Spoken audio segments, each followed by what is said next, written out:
It appears that Neil Gaiman's professional life might be crumbling before his very eyes.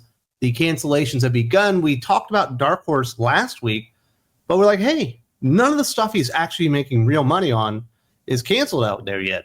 Well, that has changed over the past week. What has also changed is that he's now being sued along with his wife by one of the women that spoke out in the New Yorker article, and he's being sued in court for damages. I'm assuming it's a civil case for the sexual assault allegations that are out there against Mr. Neil Gaiman, and people are distancing themselves from Neil Gaiman faster than you can actually imagine. Let's get into the details of the lawsuit. A woman from New Zealand has filed 3 civil lawsuits against best-selling British author Neil Gaiman and his wife, accusing Gaiman of repeatedly sexually assaulting her while she was working as the couple's babysitter and nanny. Scarlett Pavlovich filed the lawsuits in federal court in Wisconsin, Massachusetts, and New York on Monday. Pavlovich alleges in the lawsuit that she was homeless and living on a beach when she met Gaiman's wife, Amanda Palmer, in Auckland, New Zealand in 2020. Pavlovich was 22 years old at the time. According to the lawsuits, Palmer invited Pavlovich to the couple's home in New Zealand.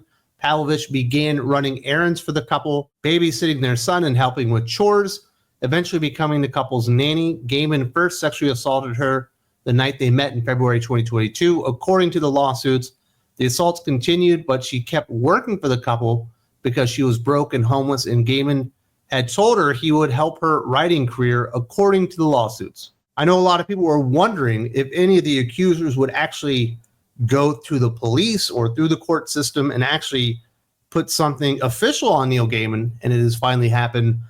Miss Pavlovich, I believe, was the primary source in the New Yorker article that came out that was very damning against Mr. Gaiman a few weeks ago. Most of that was her story, is also spliced in with other accounts from other women that had similar allegations against Neil Gaiman. Interestingly, none of this is being filed, at least not yet in New Zealand. It's all in America. I'm not sure why that is. Maybe the majority of them happened there. Certainly the first one, it sounds like, happened in New Zealand as far as the alleged assaults and all that kind of stuff. Perhaps Pavlovich and her legal team think it'll be easier to navigate the U.S. Legal system. Maybe they are also doing that in New Zealand. Not really sure, but it is going to be happening at least in 3 states as far as the accusations and Gaiman and his wife being sued. Interestingly enough, in the New Yorker article, Pavlovich claims that she did go to the police with the allegations, but they said in order to substantiate what you've said, we would need Amanda Palmer, Neil Gaiman's wife, to come and corroborate this and basically back it up. And it sounded like Palmer kind of refused to do that. So perhaps that's not why it's going in as like official charges or something like that. Maybe there's an ongoing investigation. Not really sure. But what I am sure of is Neil Gaiman is officially being sued for the alleged sexual assaults in civil court. Now, the next stuff I'm going to talk about, basically all the companies and entertainment company and people distancing themselves from Neil Gaiman himself. Almost all of this, I believe actually all of it happened before this actually came out, before the official, like, I don't know, it's not charges because it's not the government doing it, but before the lawsuit was filed. That's probably the best way to put it. Netflix's adaptation of Neil Gaiman's The Sandman will end with its upcoming 2nd season. The release plan for The Sandman Season 2 will not be impacted by the cancellation, and the episodes are still set for a 2025 release. Prior to the accusations first brought against Gaiman in a Tortoise Media podcast in July of 2024, sources close to The Sandman were already telling Variety the pricey series produced by Warner Brothers Television for Netflix was intended to end with its 2nd season when production was underway in summer 2023. Following the sexual misconduct accusations leveled against him, Gaiman has departed Amazon's upcoming final season of the Good Omens TV adaptation, and development paused on a movie based on his The Graveyard Book at Disney. So the big one out there is the Netflix Sandman show that they had for their streaming service. It doesn't sound like any of this has actually affected that. They've gone out there and said, yes, season 2 will be the finale. But according to Variety and other sources, season 2 was always set to be the finale. So it doesn't appear that it's affected that relationship. They're just going to end where they planned on ending anyway. I'm not surprised. Netflix doesn't have a whole lot of really hot shows. From what I can gather, The Sandman, at least season 1, was popular enough to Obviously, weren't coming back for a second season, and I guess they're going to push forward with that one. Now, as far as Amazon's Good Omens TV adaptation, it sounds like he's been separated from that. And then there was going to be a Disney movie based on the Graveyard book, and that production has been paused as well. So those are kind of the beginning stages there. But people tell you the Sandman was canceled at season 2 because of Neil Gaiman and the accusations.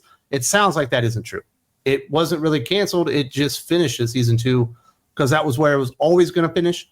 Now, DC Comics has canceled orders for the upcoming Sandman number 8 facsimile edition written by Neil Gaiman in the wake of allegations against the disgraced author. The issue was originally scheduled for February 26th, but is now listed as canceled on Lunar Distribution's website, along with the foil and sketch variant covers. The Sandman number 8 facsimile edition will be resolicited at a later date. Reads a newsletter sent to retailers and distributors. Existing orders are canceled.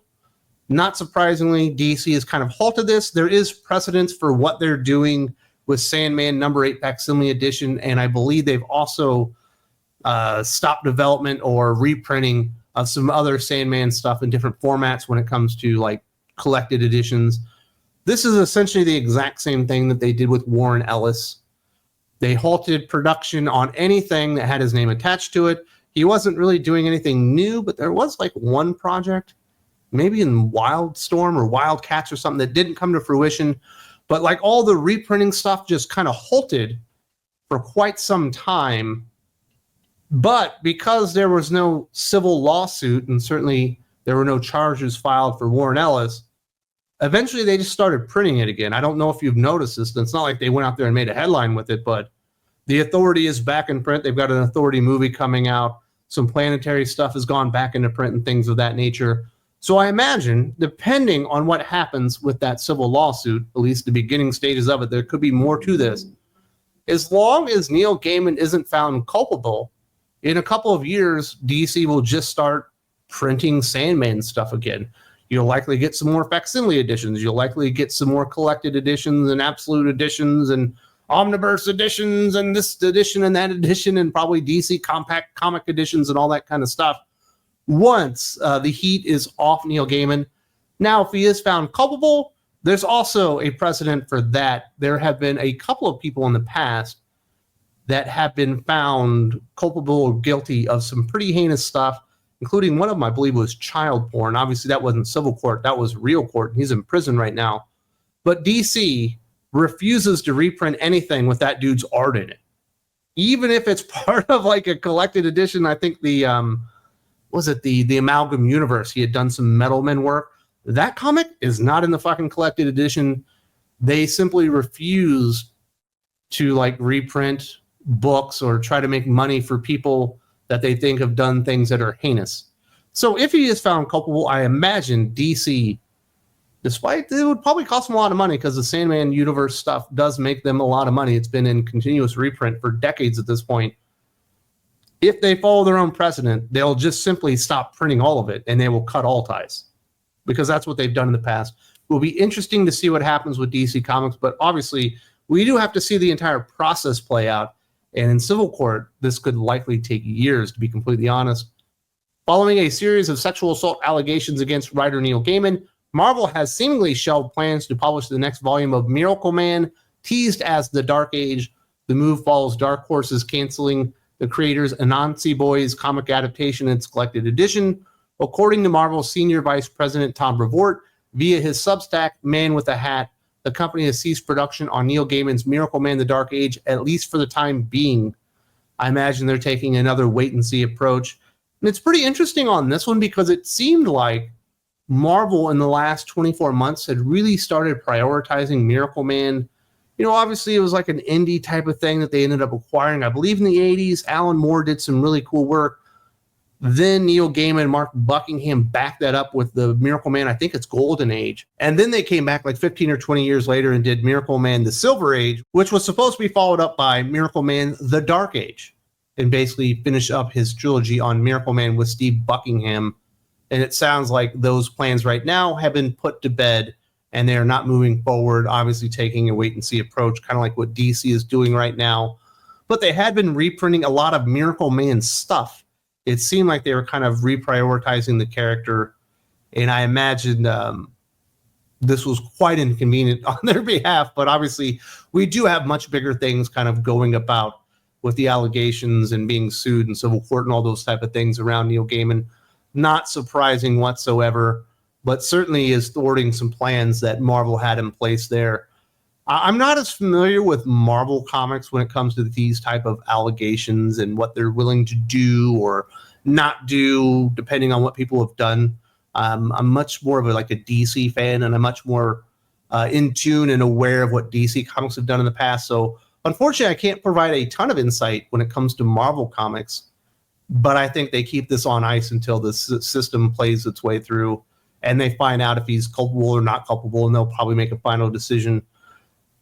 With the way that his image has been tarnished, I don't know that Miracleman The Dark Age probably ever gets produced. And I don't know that Mark Buckingham and Neil Gaiman had actually worked on it. Had they finished the scripts? It sounded like they finished the scripts like back in the 90s when it was canceled and he was ready to go with it. And they just needed to be illustrated and probably revamp the scripts and stuff like that.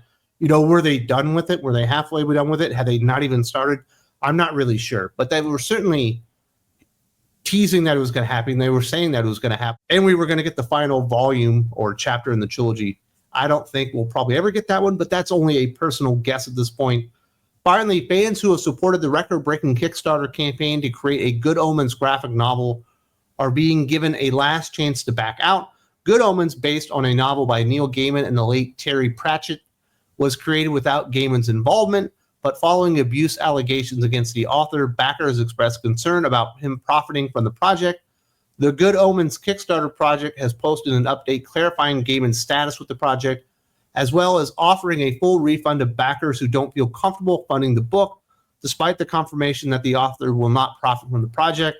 Though the adaptation is not written by Gaiman, the Kickstarter did offer a number of rewards signed by the author. His cooperation with the campaign, coupled with his years-long working relationship with author Colleen Doran, gave some fans the impression he was fairly involved with the project. And I know that they're saying he wasn't involved. I don't believe that for a second. Obviously, he was involved, or you wouldn't have had specific tiers for Neil Gaiman autographed stuff. Obviously, he was making money on the project. He was a co-writer of Good Omens. He was involved with the project. Now, certainly, the Terry Pratchett estate is running the project, but it's clear that Neil Gaiman had involvement. But now they have cut him out of that. He's no longer involved. And I imagine all those tiers that maybe people had already signed up for and paid for are no longer going to be fulfilled and all that kind of stuff because he's out of there. And I do appreciate the fact that the Pratchett estate, who's running the campaign, despite already freezing and not offering basically any refunds anymore because of how far they were into production, it was funded to the tune of, I think, $1.5 million. It was a very successful Kickstarter project. Are now saying, hey, you know what? We know that there's some things going on here. If you don't feel comfortable backing the project anymore, we're going to remove the freeze on refunds, and we're going to offer it, I think, till February 7th. So if you yourself have actually backed this project and now feel uncomfortable, you can go and get a refund. You've got, I think, 2 more days to do that. But there you go. He's also being removed from the Good Omens Kickstarter project and all that kind of stuff. So everybody is trying to distance themselves from Neil Gaiman. Me personally, I would love to see everyone get their day in court. I do believe innocent until proven guilty, but I also understand that private companies have a right, depending on the terms of their contract, to do or not do business with whoever they please, as long as they're not breaking the law. And if people want to back out of Neil Gaiman projects because they don't want to be associated with him because of the allegations, which have not been proven, but which are at least going through the civil court process, so at least somebody's trying to prove something here. I understand they have the right to do that, but I do wish people got their day in court and the chance to answer their accuser before they had punitive measures applied to them. But obviously, we are not living in Westworld. We're living in the real world where people kind of jump to these kind of conclusions and lots of things happen without real proof being put forward. I think everyone's allowed to have their own opinions on whether they believe the allegations or part of the allegations and all that kind of stuff. But once you see someone, having their livelihood affected, I think maybe it's going too far. But these are private companies. This isn't the government telling them that they have to cut off ties with them. And that's kind of what they're going. Mass cancellation on Neil Gaiman. Not surprised in the least. There have certainly been many precedents set not only within comic books, but within entertainment when things of this nature come out, that people like to distance themselves and stop projects and basically take a wait-and-see approach. But in a lot of times, that wait-and-see approach ends up stopping things that were already in the middle of production. Interesting stuff there. Definitely want to hear from you guys, because I do think it's a very complicated situation here.